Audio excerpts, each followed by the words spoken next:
안녕하세요. 산타한제이 선입니다.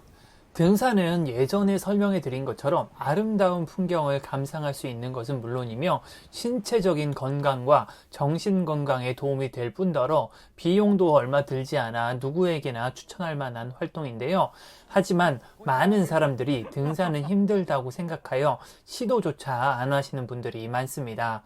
오늘은 그런 분들을 위해 풍경은 대한민국 어느 곳에도 뒤처지지 않지만 거의 평지에 가까워 남녀노소 누구나 가볼 만한 트레킹 코스 9곳을 소개해 드리도록 하겠습니다. 산에 오르는 것이 힘들어서 두려운 분들에게 좀 추천을 하고요. 등산을 하시는 분들에게는 가족이나 친구와 함께 방문하기 좋은 곳들입니다. 네, 처음으로 소개해드릴 곳은 설악산 용소폭포 코스입니다. 설악산은 대한민국을 대표하는 명산인데요. 산이 높기도 하거니와 험하기도 해 함부로 도전하기 쉽지 않은 산입니다. 하지만 오늘 소개해드릴 주전골은 편도 3.2km의 코스인데요. 대부분의 구간이 평지이고요. 보통 왕복하는데 1시간 반에서 2시간 정도밖에 걸리지 않을 정도로 쉬운 코스입니다. 풍경은 오늘 소개해드린 코스 중 가장 먼저 소개해드릴 정도로 눈이 황홀한 절경을 자랑합니다. 계곡 양옆으로 서 있는 가파른 암봉들이 끝없이 이어져 있고요. 집채만한 하얀 바위가 계곡을 꾸미고 있습니다. 또한 수정처럼 맑은 물이 굽이굽이 흐르는 모습은 천불동 계곡이나 구곡담 계곡에서 볼 수 있는 설악산 계곡의 특징을 모두 볼 수 있어 마치 신선이 논이는 듯한 모습을 보여줍니다. 언제 가도 너무 좋은 곳이지만 단풍이 피는 시기가 가장 아름답고요. 여름에도 좋지만 땡볕 구간이 있어 양산을 가지고 가시는 것을 추천드립니다. 네, 다음으로 소개해드릴 곳은 주황산 주방계곡입니다. 주황산 주방계곡은 들머리인 상의탐방지원센터에서 대전사를 지나 용추폭포, 용연폭포까지 이어지는 코스인데요. 대전사에서부터 용연폭포까지는 약 5km 정도로 편도 2시간 정도 소요되는 코스입니다. 역시나 대부분의 구간이 평지에 가까워 남녀노소 크게 힘들지 않고 다녀오실 수 있는 곳인데요. 하지만 주황산의 풍경은 가히 설악산과 비견할 수 있을 정도입니다. 대전사 뒤로 보이는 암봉은 최고의 포토스팟 중에 하나이고요. 용추폭포까지 가는 길에는 급수대, 학수대 등 기암 괴석들이 가득합니다. 용추폭포는 대한민국 최고의 협곡이라고 해도 과언이 아닐 정도로 마치 무협지에 나올 듯한 절경을 자랑합니다. 용추폭포를 지나서도 절구폭포, 용연폭포 등 볼 것이 가득하지만 체력적으로 부담이 되는 경우에는 용추폭포 윗부분까지만 보고 돌아오시는 것을 추천합니다. 내려오실 때는 온 길 그대로 내려오시는 것보다는 주왕굴, 망월대 방향으로 오시더라도 대전사로 내려오실 수 있으니 둘러서 내려오시는 코스를 추천하고요. 주황산은 주방계곡이 아니라 절골분서 방면도 산책하기 좋은 길인데요. 절골계곡 입구 부근에 있는 주산지를 보신 후 절골을 산책하는 코스는 주방계곡보다는 사람이 없어 또한 추천할 만합니다. 다음으로 소개해드릴 코스는 통영에 위치한 소매물도입니다. 소매물도는 개인적으로 너무 아름다웠던 곳이지만 조회수가 안 나와서 안타까웠던 곳 중에 하나인데요. 아무래도 수도권에서 멀어서 비교적 관심도가 떨어지는 것 같습니다. 통영이나 거제에서 배를 타고 들어가야 하는데요. 소매물도는 본섬과 등대섬으로 나뉘어져 있습니다. 등대섬 들어가는 길인 몽돌밭은 하루에 2번밖에 열리지 않기 때문에 꼭 물때에 맞춰 등대섬을 보고 오시는 것을 추천하고요. 풍경은 망태봉 전망대에서부터 조망이 탁 트이면서 쪽빛 바다를 배경으로 한 등대섬의 모습이 아름답게 펼쳐집니다. 등대섬에서는 섬 뒤편으로 깎아지른 듯한 기암 절벽이 장관을 이루는데요. 등대섬까지 다녀오는데 총 2시간 정도밖에 소요되지 않고요. 관광 시간을 넉넉하게 잡아도 3시간 정도면 다녀오실 수 있습니다.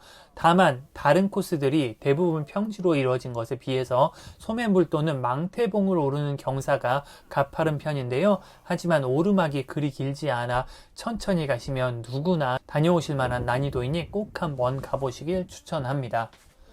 네, 다음으로 소개해드릴 곳은 한탄강 주상절리길과 무리길입니다. 주상절리길은 한탄강을 따라 잔도를 설치하여 한탄강 풍광을 즐길 수 있도록 조성한 길이고요. 무리길은 부교를 통해 무리를 걸을 수 있도록 조성한 트레킹 코스입니다. 주상절리길은 총 3.6km이며 약간의 오르내리막이 있지만 크게 힘들이지 않고 다녀오실 수 있고요. 무리길은 8km로 조금 길지만 주말엔 셔틀버스가 있어 원하는 코스만 골라서 다녀올 수 있어 누구에게나 추천할 만합니다. 잔도길은 이번에 개방되어 많은 분들의 주목을 받고 있는데요. 잔도길은 한탄강의 아름다운 모습과 절벽을 따라 펼쳐져 있는 주상절리를 즐기실 수 있습니다. 개인적으로는 주상절리길보다는 무리길을 더 좋아하는데요. 무리길에서는 주상절리를 더 가까이 볼 수 있으며 순담 계곡의 기암괴석과 겨울철 얼음폭포까지 즐길 수 있어 조금 더 추천드립니다. 주상절리길은 1년 내내 관람이 가능하지만 무리길은 3월까지만 이용하실 수 있으니 가보실 분들께서는 3월이 가기 전에 다녀오시는 것을 추천드립니다. 네, 다음으로 소개해드릴 곳은 지리산 뱀사골입니다.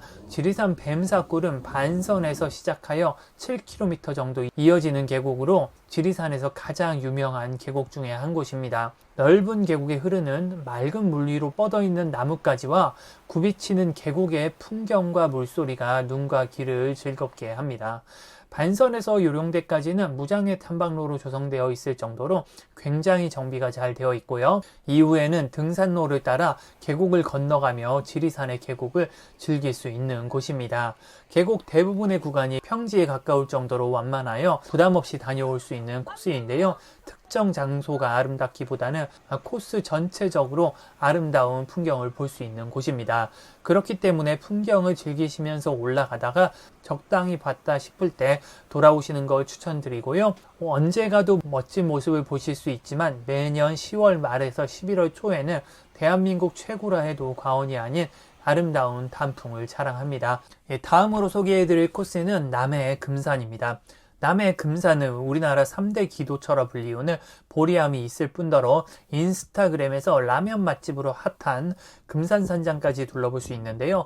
복곡 2주차장에서 오르면 정상까지 1km 정도밖에 되지 않고요. 약간의 경사가 있지만 완만하고 거리가 길지 않아 누구나 어렵지 않게 다녀오실 수 있습니다.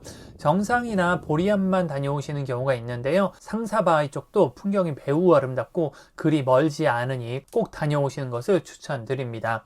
상사바위 쪽에서 돌아오는 길에 금산산장을 들러 아름다운 풍경에 라면을 드시면 더욱 즐거운 코스가 될 것 같습니다.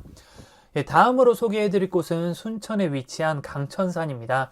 강천산은 전국에서 최초로 국립공원으로 지정된 곳인데요. 오늘 소개해드릴 코스는 강천산 입구에서 시작하여 병풍폭포, 강천사, 구름다리를 지나 구장군 폭포까지 왕복하는 왕복 5.5km의 코스입니다.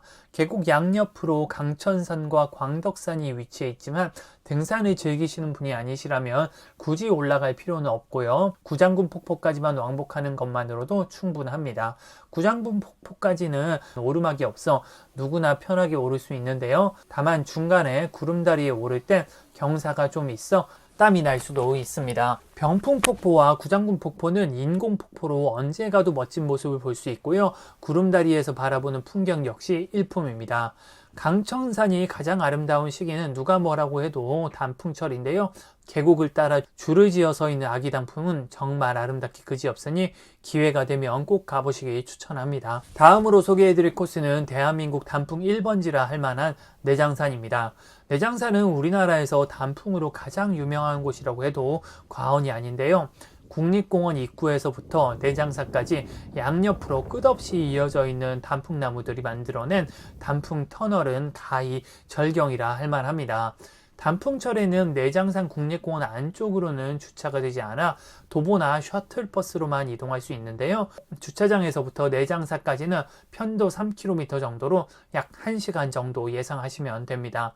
차도 양옆으로 단풍나무가 자라있는 모습이 가장 아름다우니 셔틀버스로만 이동하지 마시고 꼭 걸어보시는 걸 추천을 하고요.